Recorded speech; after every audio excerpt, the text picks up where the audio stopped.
听众朋友们大家好，欢迎收听新一期的强烈谈。这一期是我和七次崩溃的作者普林斯顿大学James教授的一次对谈。七次崩溃绝对是我去年读过的最精彩的书之一。说实话，我第一次看到七次崩溃这个书名时，以为是讲金融危机的历史，但是读完第一章之后就发现这书其实没那么简单。它打开了全球化背后的运行逻辑。你觉得全球化到底是崩溃了还是涅槃了？供给侧和需求侧的危机，到底哪个会让全球化崩溃，哪个会推进全球化的涅槃呢？但是书里最吸引人的还是一个叫做纳米经济学的概念。随着世界变得更复杂，我们对供需的理解也必须更精细，经济理论也需要颗粒度更细的变革。这一期的访谈有2个版本，大家现在听到的这一期是英文原版，另外还有一个中文精简版。中文版里我的声音是自己肉身录制的，但 James 教授的声音是我用 AI 合成的。这个版本中的 James 教授听起来年轻了30多岁。大家可以自由选择是听英文原版还是中文版，但强烈建议先听听英文原版，因为我们在这里讨论的内容更多更详细。好，那下面就请大家收听我和教授的这一次聊天吧。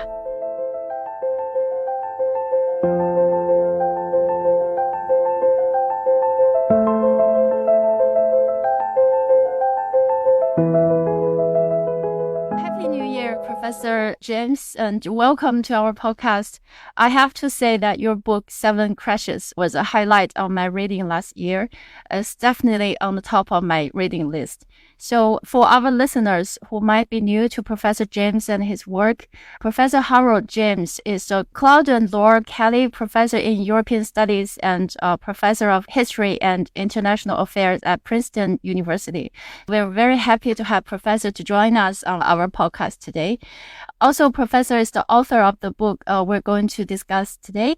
It's a very interesting book called 7 Crashes, the economic crisis that shapes globalization. Just for Professor, a very brief introduction about our podcast. We focus on the younger Chinese demographic here. So mostly millennials, Gen Z, Gen Y, professionals in finance, banking, technology, and related industries. We have a very strong follower among the university students, especially here in Hong Kong and China. We all have a real passion for economics, and most importantly, we're still believers in the power of globalization, which is why I knew they would be fascinated by your book. Before we start, I'll admit, when I first saw the title of your book, 7 Crashes, I was expecting a deep dive into the history about financial crisis. But halfway through the first chapter, which, by the way, I found absolutely crucial for understanding the entire work, I realized this book is about something much deeper. It's about cycles. It's about the very pulse of globalization, the forces that push it forward and also pull it back, and also unpredictable ripple effects around these crashes. So it's about understanding the motion behind globalization on a historical and global scale. That was my understanding. I've seen several of your interviews and book reviews, but today I'm hoping to explore your insights from a slightly different perspective of the young Chinese who have largely come of age during the latest wave of globalization and experienced both its benefits and, more recently, of course, some of its anxieties. So from the perspective of a generation who are struggling with uncertainties now and searching for the reasons to remain confident in the face of global headwinds, I can't think of a better guide to navigate this complex landscape than you. Wonderful. It's great to be with you, and I'm very happy to talk to you. Thank you so much. Okay. So my first question actually is a little bit of philosophical, perhaps even metaphysical. Just want to set up the tones for our conversation. Globalization actually is a very important word for the Chinese, especially for my generation. So those of us who were born in the 1980s are considered the lucky globalization kids. We and the decades behind us, or in the 70s, are truly reaped the benefits of the China's opening up. But here's a growing sense: those who came after the 90s and the 00s babies or Gen Z might not be so fortunate. And yet we all face these clashes, these barriers that seem to be testing the very foundations of globalization. So I have a very general question. So in general, I really want to hear from you that should we still be optimistic about the future of globalization? Shall we still maintain our confidence in its promise? Yes. Well, I am optimistic, and I hope you will be optimistic and your viewers and listeners will be optimistic as well. Because it seems to me that we're just at the moment in the middle of a phase of really unprecedented technical change. So globalization surges in the past were also connected to big innovations in fundamental technology. But in some ways, I can't think of anything as fundamental or as changing as the AI revolution. So what we're going through at the moment is going to have all kinds of applications in terms of how we work, how we think, how we study, how our health is managed. So it's really going to be absolutely transformative. And one of the things about those periods of technical breakthrough in the past is that they're really never capable of being sustained in one country alone. So there may be one country that is at the center of innovation, but very, very rapidly, somewhere else picks up the trail, develops technology in a different way. And yes, I mean, often there's a lot of conflict about that also. And I think that's one of the reasons that we feel the moment that we're in a period of uncertainty. But I think it does help to think about this in a longer historical context. In the sense, in the 19th century, the origins of the Industrial Revolution were in Britain. And Britain at the middle of the 19th century looked as if it was designing the system and sending soldiers all over the world and sending its ships all over the world, and it was commanding the trade flows, and it was often very disruptive as well. But very, very quickly, Germany started to develop technical expertise that in many areas was greater, so in engineering, in chemicals, in optical goods. And the late 19th century was then dominated by the Anglo-German rivalry, and it became more and more intense. And by 1914, it produced a horrible, terrible, tragic conflict. And that conflict really marked the whole of the 20th century. So, I think in many ways, we can think of the second half of the 20th century as being the US century. And the US was clearly the dominant economic power in 1945. And a lot of the fundamental innovation took place in the United States. But it was unrealistic to think that it would only be the United States that would do this. We're dependent on a web of connections, and we're dependent on Europe, on China, on India, on Japan. We're inevitably connected with the whole of the world. And when we think about the way in which we're trying to deal with the challenges, and there are many challenges in the sense that the technology is changing as well as the shape of economic interaction. And part of that involves necessarily changing jobs, people losing old employment, new kinds of employment growing up. That's very disruptive. We have, I think, exactly the same kind of generational conflict as you're thinking about, in that the people who grew up in Western Europe and in the United States, in Japan, in the second half of the 20th century, people who were born from the middle of the 1940s to the early 1960s, we think of them as the baby boomers. That's my generation as well. And we were uniquely fortunate in a way that no previous generation was, because this world was largely peaceful, living standards were rising, opportunities were rising, educational chances were increasing. And I think we often feel now the generations that came afterwards don't have it as easy. And they look at us and think, well, you had it so good, and you're really messing up some of the chances that we might have had. This is also, I think, why it may be that people who are starting to work at the moment are actually in some ways in a very fortunate position, but it's a very turbulent moment. There will be lots of chances, but it will be a an exciting experience, but also one that demands a lot of change. And so it's inevitably stressful for people who are living through that. Yes, exactly. But overall, I really hear the optimistic tone from your answer. That's kind of reassuring. Actually, I also read another of your book, The End of Globalization, I think several years ago. I remember seeing it in a bookstore in China. Your book was placed next to another bestseller, The World is Flat by Thomas Friedman.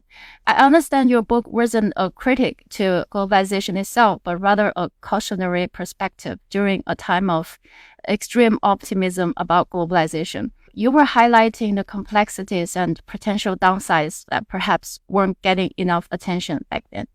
It actually reminds me another two very important books. One is The End of History by Francis Fukuyama, and another one is The Clash of Civilizations by Samuel Huntington. These two books, one celebrating the supposed winning of the universal values, which is also extreme optimistic.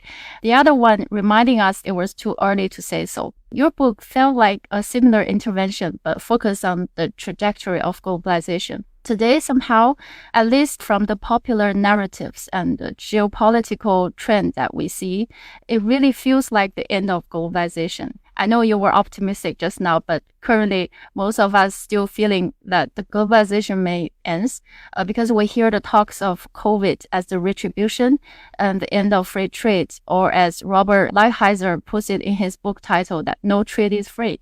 So also we hear a lot of buzzwords like disengagement and de-risking. But actually, in reality, I really agree with you that we can all feel in our real life that we're still living in an interconnected world. It seems paradoxical, but why is it the more interconnected we became, the more friction and nervousness and anxieties that we experience? So is this nervousness the new normal? Yes, I think that is right, that this is a world that's much more characterized by uncertainty, and some people say it's a time of confusion, or that it's a time of discord. But that also, to me, looks like moments of the past when the world was really changing and people didn't realize at the time quite how rapidly it was changing. And so I focused in the book on two of those moments in the middle of the 19th century and in the 1970s. And I think both of them hold out patterns and examples that we might think of when we face today. Because in the middle of the 19th century, this was after the early phase of the British Industrial Revolution and the big innovations in textile production. But wages weren't really rising. Many people thought that workers were worse off than they were before. It looked as if there was more and more misery. Karl Marx had this beautiful term of immiseration. In the middle of the 19th century, there was also a political explosion all over Europe, revolutions, drastic impositions of European rule in India or later in Africa. The interventions in China in the middle of the 19th century, really terrible moments. But this was exactly the time when things in the industrial world were getting better. And from the 1850s to the end of the 19th century, there was absolutely no doubt that living standards were rising and that people had a much better life and life expectancy was rising. People changed also the demographic behavior, that the number of children born was less because people didn't need to have such big families in order to provide for the uncertainty that epidemic disease in the previous era had produced. So it was on the whole a world that was getting better. But it's exactly also those moments that it looks as if there's more great power conflict. And in part, that's because the new technologies offer the big states the opportunity to use those technologies in order to try to impose their will on the other powers. And so at the moment when things were really beginning to get better, and the great British liberal thinkers, Richard Cobden or John Bright, were talking in terms of ever-improving living standards and a more and more peaceful universe, the critics said, it's not like that at all. Look what's happening. For instance, in the 1850s, there was the moment that, for the first time since the Napoleonic Wars, the great European powers were conflicting with each other, that France and Britain were fighting Russia in the Crimea, and Russia was trying to move south into the Black Sea and control the eastern end of the Mediterranean. Britain and France were pushing against that. People were thinking that the Ottoman Empire was breaking up. But this was a terribly conflictual world. So, one of the critics of this liberal view, John Henry Newman, the Anglican and then Catholic thinker, said, this just proves how superficial the liberal worldview is. So that conflict or the clash that you're describing between Fukuyama and Huntington in the early 1990s, that's absolutely characteristic. There are always people who take an optimistic view of this and think that the world is fundamentally getting better. And then people who say, no. The moment that we think that there's any improvement, people are going to fight about the resources that improvement generates. Yeah. So it's a continual tension, really, that's going on there. Yeah, exactly. So actually, from another angle, we can also understand it like the interconnectedness of our world can also be weaponized by geopolitical tensions. Exactly like what we're seeing now, China is trying to weaponizing its supply chain towards as a retaliation to the U.S. Tariffs. So that actually reminds me of another very interesting question, because you mentioned technology. Back to China is trying to weaponizing its supply chain.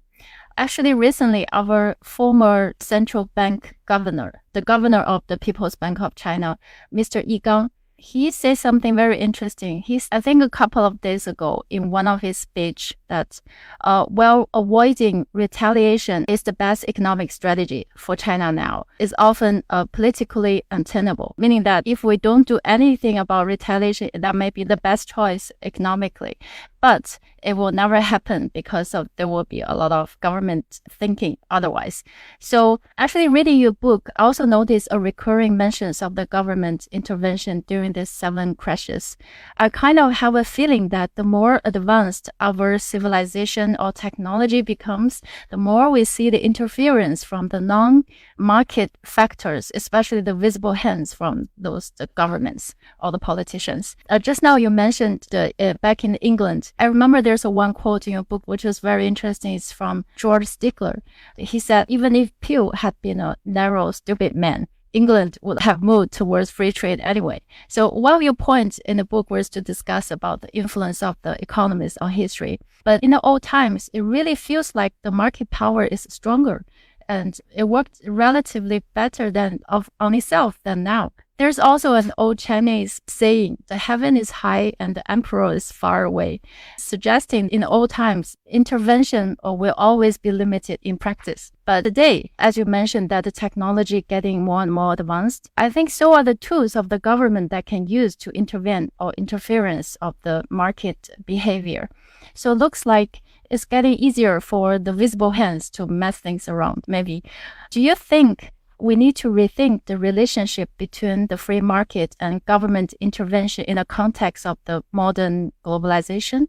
Will somehow the government intervention somehow become the main factor that we should consider first when we try to analyze the markets or the globalization? Yes, I think exactly. And particularly when you're dealing with an era of trade conflicts, it really looks, unfortunately, as if we are in the moment going into this era where there's more and more conflict about trade. And, we're now just a couple of weeks away from the inauguration of President Trump for his second term. And he's promised to bring really radically high tariff measures. It's surprising, though, how many people still think that this can't be that serious and that what is really happening is the beginning of a kind of negotiation process. And so we've seen some of those moments before. We've seen them in the 1970s. We've seen them in the 1980s. And those people who are optimistic about where the US is going to go are thinking that this is fundamentally more like the 1980s, when there was also an intense trade conflict with Japan. And it was linked to enormous currency disturbances as well. So first of all, the US dollar soared. And I think the best prediction for the next months or so ahead is that the US dollar is going to rise quite significantly. But that puts a lot of pressure on the United States as well, because it means that its exports are more expensive and imports become cheaper. And so even with tariffs, people are still going to buy imported goods. And that's going to look difficult for the administration.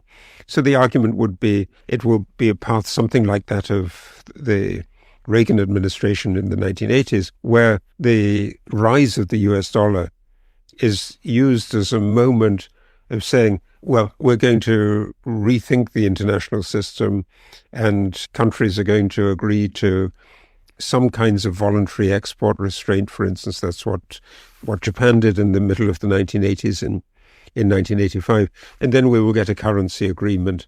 And by the end of the 1980s, the world looked as if it was in a better place. And, indeed, that's one of the prerequisites, I think, for that astonishing story that you talked about at the beginning of how China opens up to the world and how more and more production takes place in China. And the world benefits from that enormously, because this Chinese production is actually delivering goods that make life better for many people. The goods are cheaper, living standards rise across the world. We're getting out of poverty in a rate that we hadn't seen before. So the story that I think you might get is, well, we've got something to think about because we've got the new technologies. We've got to think of a new framework. The old framework, fundamentally the framework that was created at the end of the Second World War with the United Nations system and the Bretton Woods institutions, that's inevitably outdated. It's more than 80 years ago. So, yes, you need something new. And the hope is that that's exactly what will come about. But as you say, governments play a bigger role in that adjustment process. On the other hand, what governments are not very good at doing historically is dictating the way in which technology will move. And so at the same time as governments are trying to produce tariff responses, there's a lot of innovation that is occurring, which is fundamentally independent of what governments do.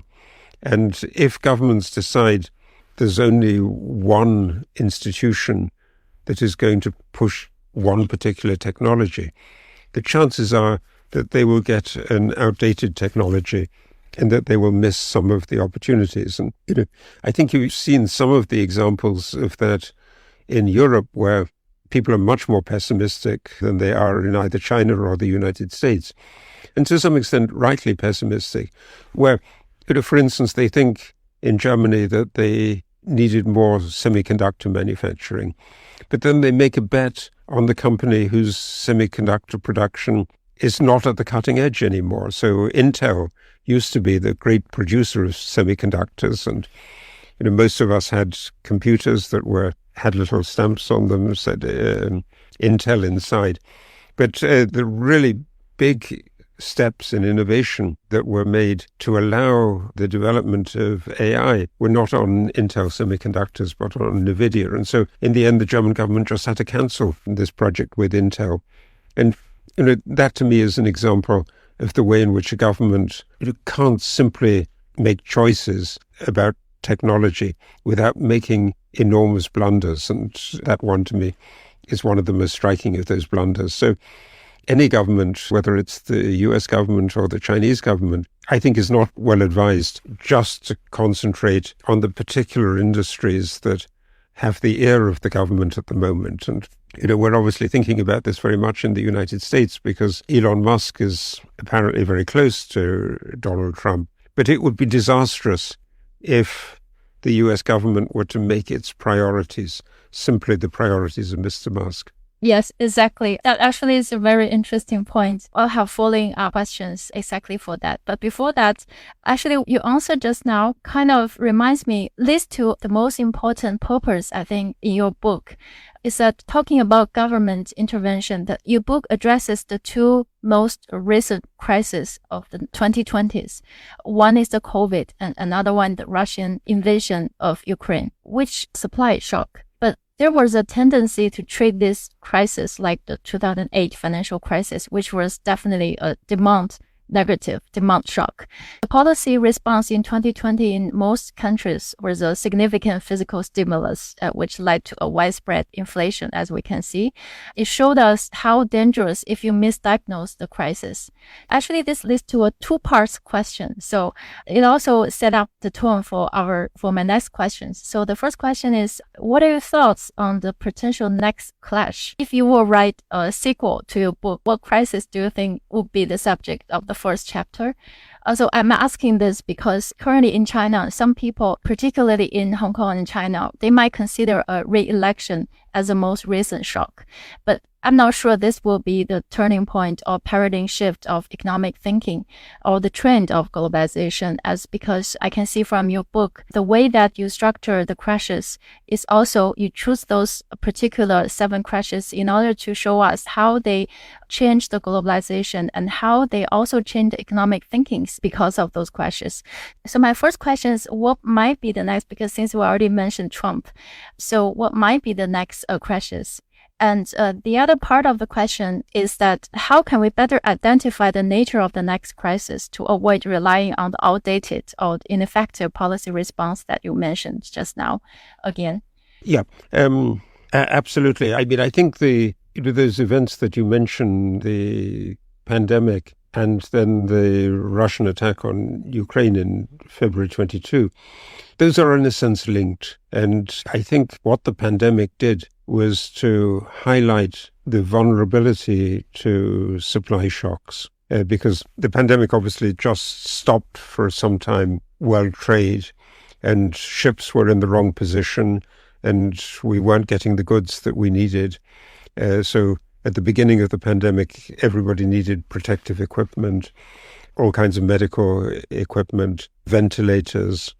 As you moved on into the pandemic, you wanted also more and more electronics, in part for business reasons, that businesses were moving to working from home arrangements and people needed to have computers set up in their homes.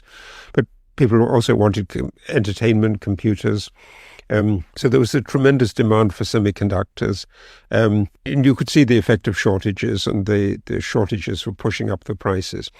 And then as you see that happening, anybody who controls any kind of strategic good thinks that they can use that in order to influence other countries. And so Russia was the big energy supplier of Europe. Germany was very, very heavily dependent on imported Russian gas and imported oil. And Russia thought that it could use that dependence of the Europeans in order to get them to agree to what it wanted to do to Ukraine. So it wasn't the only country to do that. Algeria, for instance, was locked in a territorial conflict about the Western Sahara with Morocco, and then threatened it would cut off the gas supplies to Spain if Spain was going to continue to trade with Morocco. So you saw, more and more of this kind of diplomacy. And yes, I think also at the same time, there was more and more of an emphasis on the energy crisis and on green transformation and what strategic goods were needed for the green transformation. Well, you found that many of them came from China, the rare earths, the minerals, germanium, gallium, and that China had a big control there. And so this is potentially something that China could use. And then high-tech, cutting-edge computing tools. A lot of it's still in Silicon Valley. So the United States thinks that it can use that, and it can use the export controls, export bans, in order to put its priorities in place. So everybody is doing this. What it does is to make things more costly So it imposes very, very obvious high costs on many ordinary people. You see some of the results of that in terms of the political backlash. So 2024 was a year of elections all over the world. And one of the things that people have noticed about that is that incumbents in every country did very badly. So everywhere there's a rejection of the governments that are there. And that's in large part, I think, because of the way in which these prices have increased. But the prices increasing are also putting a premium on innovation. And so they're pushing the pace of innovation in a way that I think would not really have even been conceivable before COVID. And so it does seem to me that the rapidity with which we're moving in AI at the moment is unthinkable without the pandemic and without these radical incentives to be more efficient as a result of the increase in costs and the uncertainties about supplies. But you can see, I think when you follow that story through, you can see exactly how the unpleasantness of the moment is one of the drivers of innovation. But it also makes for the uncertainty, and it makes us want governments to help us make these adjustments. On the other hand, you can see many, many governments all over the world making big mistakes as they go and try to help. And I think the trade wars, in my view, simply are one of those big mistakes that we're sliding into at the moment. Right, exactly. So it seems to me that our next crash might be another supply shock. Yeah, but I mean, the supply shocks go on and on and on. And so I think, you will see new supply shocks in new areas. Yeah. So that actually introduced another very interesting question from me. I want to dive into China's economic challenges now, because what is happening inside of China looks very different from outside world.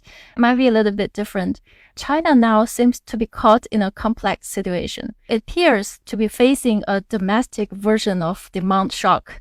We have very weak spending and we have deflation. So the lower price and the lower quantity of goods, that's as you mentioned in your book, the solution is to go abroad, to go overseas. And we do see a very big trend of the companies and supply chains moving out of China towards Southeast Asia, Africa, almost everywhere in the world in the past couple of years, except for the US and of course. While others are arguing that China should focus on boosting domestic demand instead of export or going out, especially since the export-driven approach is creating a lot of trade tensions. So it doesn't work well to put too much resources outside or try to find opportunities outside.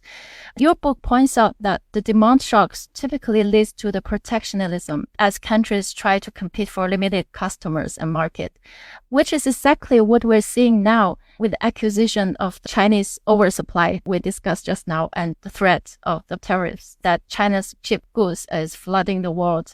My question is, in this environment, should China push harder to go overseas, or we should step back, focusing more on our domestic demand because we actually are experiencing a negative demand shock? Maybe we should put more resources domestically, or is it possible to do both? I think ideally you would do both, and I would really emphasize the opportunities that both of those paths present. The story of China flooding the world with cheap goods is, I think, in part a misleading one. Particularly if you think of the need for big environmental investments and a changing approach towards carbon energy. If that's where we are, and I think the scientific evidence on it is overwhelming, then it really is very helpful if there are very large numbers of cheap solar panels that are produced. And I think you can find cases where in Africa, Pakistan is a particular beneficiary of this. There's been an enormous sale of solar panels. I think the same story applies to electrical vehicles, that you really want to move away from the carbon energy and the internal combustion engine. And so moving to e-vehicles is an obvious course.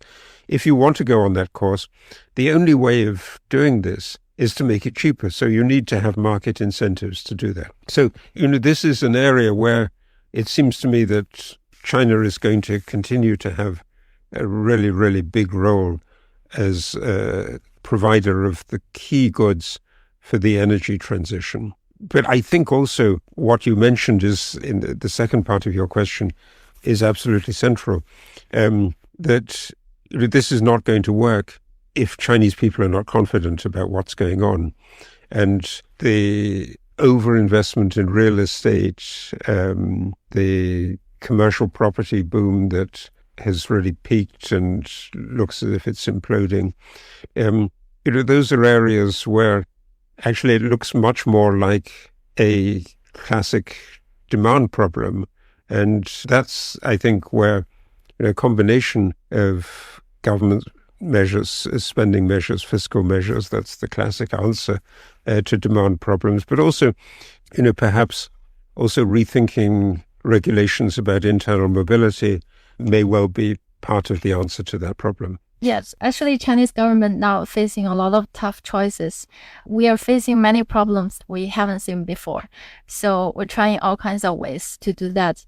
But since you mentioned the government spending, I found a very interesting paragraph in the chapter, The Great War and the Great Inflation. And you mentioned that back in the 80s, 70s, had a very early version of the MMT, modern monetary theory. The sense government debt is somebody else's assets, so the government can just keep on borrowing. Economists like Frederick Knapp argue that money is created by the state. We shouldn't worry too much about that.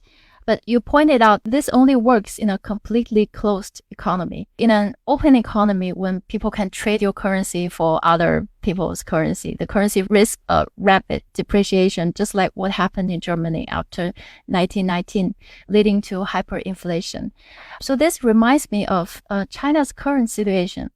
Recently, our former Prime Minister, Mr. Zhu Rongji, who was the prime minister back like in the 90s. His speech somehow from 30 years ago started to circulating again somehow, where he mentioned he defended government borrowing. China also faced very similar issues that we're facing now, very weak consumer spending, high savings and unemployment, and banks struggling to lend. But luckily, that situation improved right after we joined the WTO in 2001. But the spending philosophy or the spending mindset somehow continued. So it left a legacy of heavy reliance on the government borrowing, especially at the local government level, led us to the real estate boost you mentioned just now. Very high debt on the local government level and very high debt on the real estate developers and companies. So here's my question. China today sits in a very interesting, I think, in terms of globalization, sits in a very interesting middle ground. China is neither fully open or fully closed to global market because we still have capital account control. So how should the policymakers, you think, should balance the freedom to use the government spending against the discipline that international capital flows impose? Is there any sweet spot for the big countries like China to fully integrate into the global market while keep the somehow monetary independence domestically? Well, yes, I mean, this is right. I mean, the bigger you are, the more you're a little bit at least insulated from the rest of the world. And so the United States or China can do things that a smaller country, South Korea, finds it much harder to do. So you're right also in this discussion about MMT. That's a very, very peculiarly United States phenomenon. And it really only worked because, in some senses, the United States dollar was the world's currency. And so you had a very paradoxical situation, and it's one that many people find problematical. That is that the US dollar looks like the safe haven in bad periods. So whenever there's turbulence, people flock to the US dollar and they buy the US dollar. But even sometimes when that turbulence is caused by the United States, then the money still flows into the United States. So that was the case in 2008. And it's a little bit, I think, the case in the world that we're in today, facing the new president and facing in the future very, very high deficit levels. So it produces a lot of uncertainty. Is that sustainable forever? No, clearly it isn't sustainable. And the United States is spending more and more on debt service. And that's a real drain, and it stops you spending things on other goods.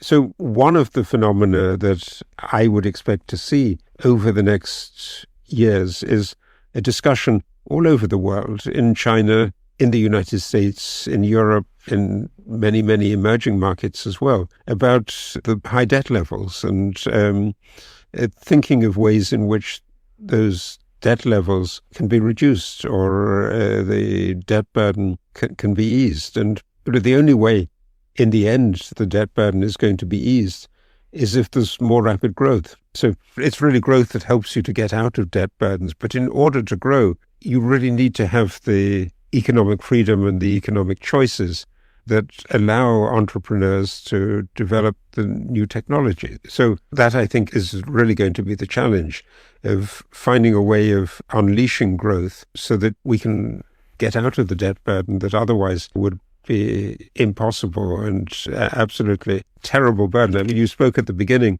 about the way in which younger people feel disadvantaged. And, that's one of the most obvious ways in which younger people feel disadvantaged, that they feel that their parents have had it all, but they have to pay the cost of it and they have to pay the debt service and they're less free to spend. Well, the only way out from that situation is thinking of ways of unleashing more creativity. Exactly. It's really a complicated problem that we really need to find a way out. And also, I think part of the reason maybe China's situation might be a little different from US or the other countries is partly because of the culture. I mentioned Zhu Rongji's speech 30 years ago. His speech actually is because back then he was facing a lot of objections from the government officials that we shouldn't borrow. We don't like to borrow. Chinese, traditionally, they hate debt because when you have debt, you need to repay anyway. But Zhu Rongji was trying to say something that you don't have to worry too much about the debt because we need the debt to stimulate the consumption. And also, Chinese people turn to save a lot. I don't know why. Maybe it's in the genes. The only savings can give us absolute sense of security. That actually leads me to my next question. Because just now, Professor, you mentioned about we need to update our framework because the technology is getting advanced. The way we think about the economy should also change. But also, if you're trying to think about human nature or cultures, it's kind of getting a little bit complicated because your book looks at the major economic crisis, but also look at the mental world people approach the crisis with, like from Karl Marx to Piketty. So I'm really interested in how you describe in the 1870s when people start to think of the world like the ocean waves, the powerful forces, but no one had the tools to measure how exactly the waves are moving, to identify the motions of how the relative prices are shifting. Human feelings is very easy to make mistakes.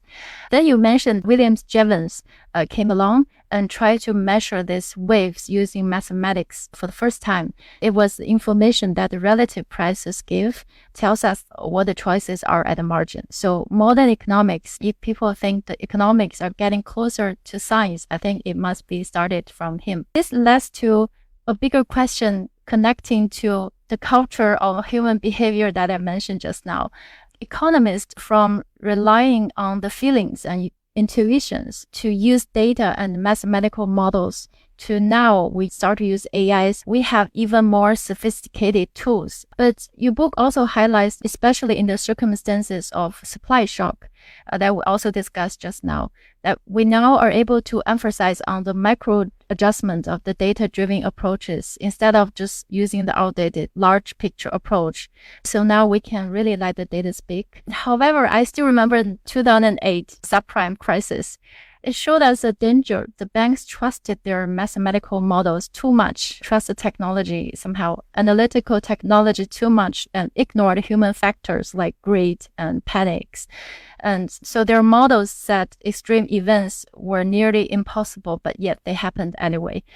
My question is, are we getting better at understanding the economy, or are we just going to another extreme with all this new data and technologies?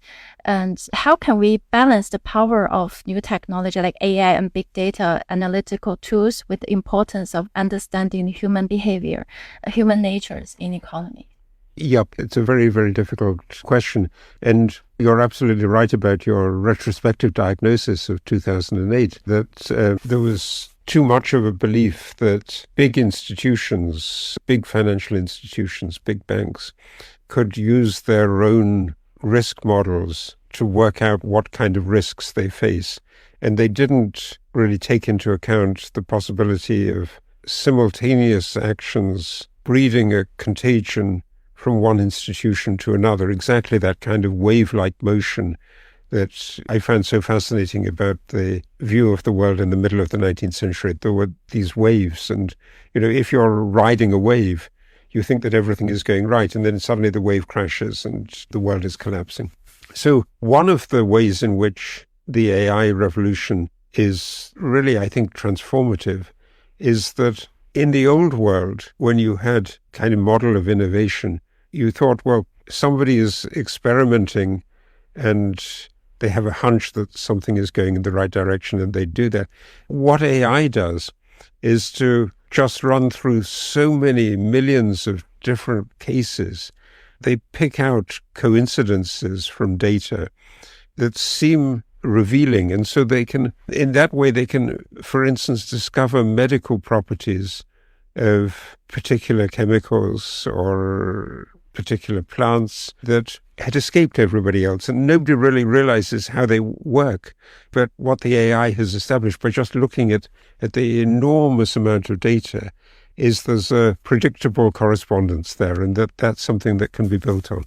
And that seems to me to be qualitatively different to the story of innovation in the past. And we're likely to, for instance, we have these generic names for illnesses, but in fact, there are many, many different types of illness, and we're discovering the individual characters. And so one of the possibilities that I think the AI revolution holds out is of particular individually diagnosed resources for particular cases. So instead of thinking there's one miracle cure for every kind of cancer, that's a chimera. It's never going to be realized. But what you can find is how individual bodies, how individual DNAs will respond to medicines in different ways. And that's exactly the promise. And I think, why we're seeing such an incredibly rapid advance in medical science at the moment, as well as in data science. That's one of the fields where the AI applications are really the most obvious and the most promising.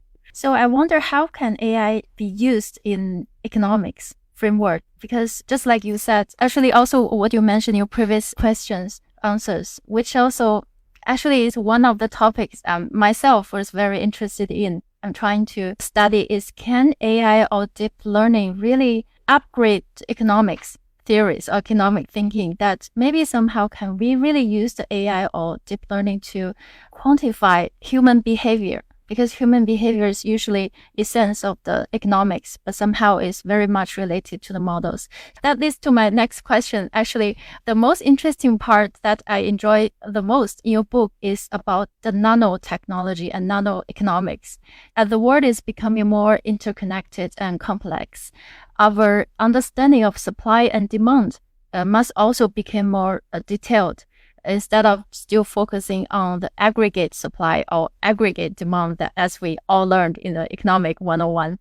So you mentioned that in the COVID chapter, that how countries are starting to hold the specific chemical elements that you mentioned just now in your previous answers, that because they're crucial for the certain industries.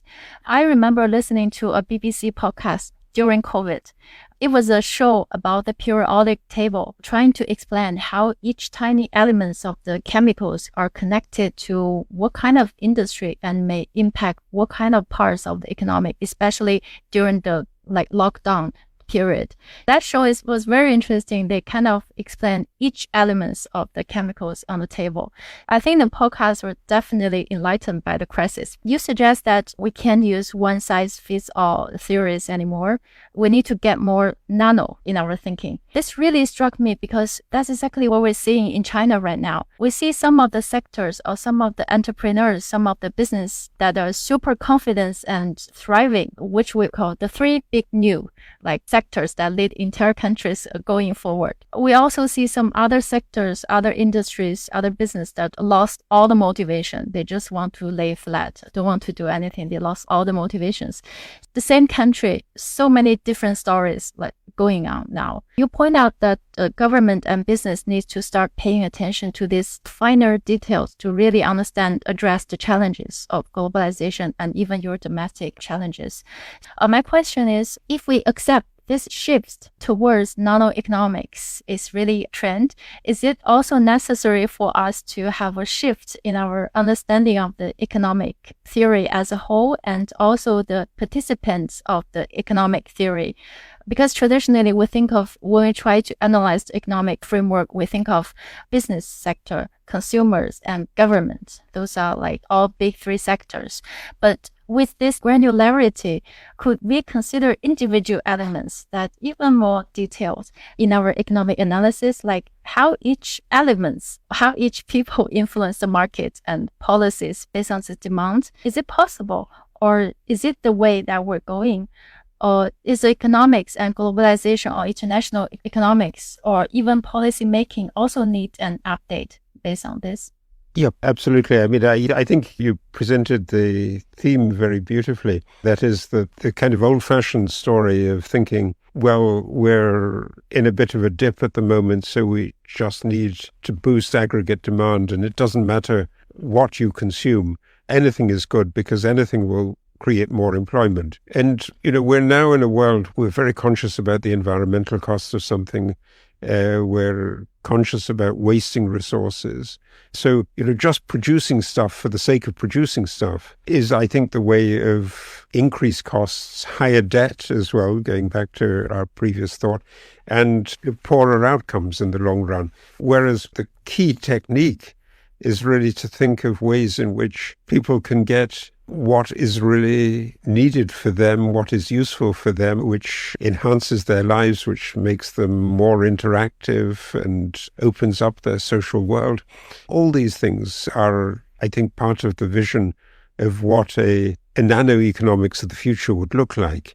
You're not satisfied anymore with just supplying large quantities of this or large quantities of that. You have to interact with the individual preferences that many, many consumers, very different consumers, are thinking about. Sometimes we also, I think, familiarly observe this. We're social beings, so we look at what other people are doing. We like to imitate them.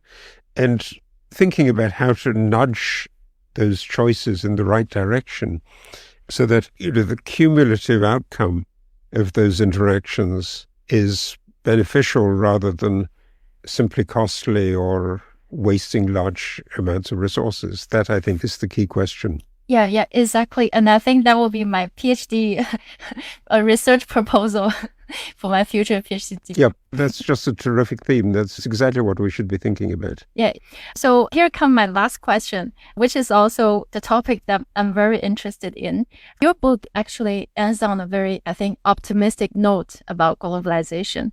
I also read several of your recent articles, like, for example, in defense of globalization. And I think you published a few days ago the latest article, Shock Therapy for Multilateralism. I find it's very, very interesting. It really tells us why we should be optimistic, because we really cannot get rid of your neighbors or the interconnectedness of every country. As you suggest throughout the entire book, the supply shock actually pushed globalization forward because they force people to find new solutions and using new technologies. And often the technology is already there or close to ready. While demand shocks are different, they tend to hurt globalization. So sometimes I wonder whether demand shocks require more advance in the social science and governance. It's a different type of technology, which takes much longer to develop than the technology solutions. Because social science, somehow, it seems like the human civilization and the governance and the social science haven't kept pace with our technological progress. So my question is, are we getting better at handling supply shocks, but worse at dealing with demand shocks? Can the technology also save us from demand-side problems? If not, what can? That's a great question. Because, yes, I think the intuition is right. The problem about the way that we've handled demand shocks is that every time we see something, whether it is a demand shock or whether it isn't, if we think it looks like a demand shock, we say, okay, we need more government expenditure. We need to press the fiscal gas pedal down. We need to boost demand. And, that's essentially how the world dealt with the 2008 financial crisis, and it's how the world dealt with COVID. And we talked about the consequences of that. If we're going into another period of slowdown, many countries seem to be slowing down. Does that mean just another bit of demand shock? But then to add to the aggregate demand again, unless you can really add to the aggregate demand in an intelligent way, that is, instead of just saying we need to be spending more, say we need to be spending more on particular things that are going to change the future in a way that opens up more possibilities. And that's the task, I think, and it's a difficult one. But who's going to do that? Do social scientists do it? Do political figures do it? Does the political process generate this itself? I mean, the political process is not very good in responding to many of these things. So, whether there are many, many different forms of political regime, and they all look slightly different, but they're slow and cumbersome in responding, and they often take solutions that are too easy because they're so concerned with dealing with the problem of today and tomorrow. And that's the thing that seems to be urgent for citizens, for voters and so on. But they don't think about the problems of the world in 10 years' time or 20 years' time. And so getting that longer perspective, it seems to me, is exactly the thing that we should be concerned with. And it may be, that you come back with that to the theme of the book, we learn to do that more effectively when we face supply constraints than when we simply think that we need to get more demand. Exactly. But we still think, actually, at least me, I still have the optimistic feeling that we're getting better at handling each crisis. It doesn't matter if it's demand or supply crisis. So hopefully in the future, at least in my generation or later generations, that we can have better tools to try to manage the social science better, to try to make everything go smoother. Well, I think that's exactly right. I mean, I think the tools that have really revolutionized medical sciences and natural sciences only very, very slowly beginning to move into the human sciences and the social sciences. Right. So we can hope for a lot more progress there. Right. Exactly. Thank you very much, Professor, for the conversation with you today. I really enjoyed the conversation, and hopefully I can invite you on our podcast more often, if you have time. Wonderful. A great pleasure speaking with you, and thank you so much, Lynn. Yeah, thank you so much, Professor James. So have a nice weekend. And you too. Okay. Bye-bye. Bye.